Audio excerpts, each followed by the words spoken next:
Savannah Chrisley claims that her father Todd may transfer prisons due to retaliation for her outspoken criticism of living conditions. Todd Chrisley may be spending the rest of his sentence in a new prison that he calls home. Savannah Chrisley said in an interview with Chris Cuomo's News Nation program Cuomo that her father has been the target of retaliation for disclosing the appalling conditions he and the other inmates endured while incarcerated in the Pensacola federal prison camp. She informed the outlet, "The retaliation is real. They have even gone so far as to say that they will attempt to transfer him to a state facility since our federal institutions cannot guarantee his safety, which breaks my heart to watch as his daughter his security." The 26-year-old former cast member of Chrisley Knows Best asserted that she has information from people who work there that should scare the warden, and the BOP has called me a liar numerous times, but I have all the information to back it up, she said. They must have a valid purpose for writing these letters. I mean, I even have recordings of them discussing shipping my father. They need to identify the infraction that he is making. Savannah claimed that in an effort to send him to a facility,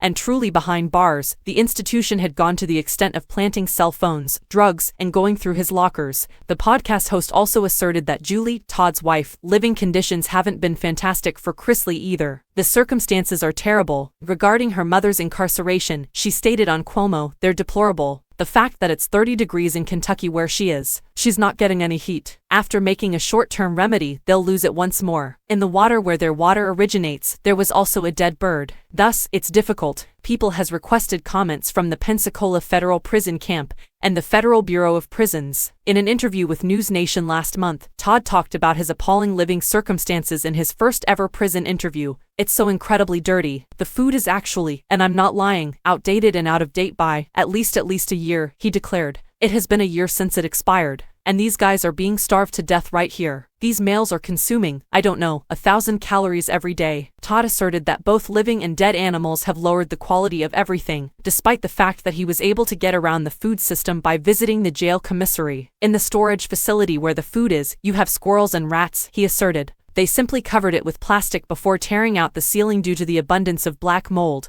They discovered a dead cat inside the ceiling that had fallen on top of the food. People contacted the federal prison camp in Pensacola for remark at the time, but I never heard back." However, a Federal Bureau of Prisons representative told that in a statement that the agency's goal is to operate facilities that are safe, secure, and humane, and that humane treatment of the men and women in our custody is a top priority.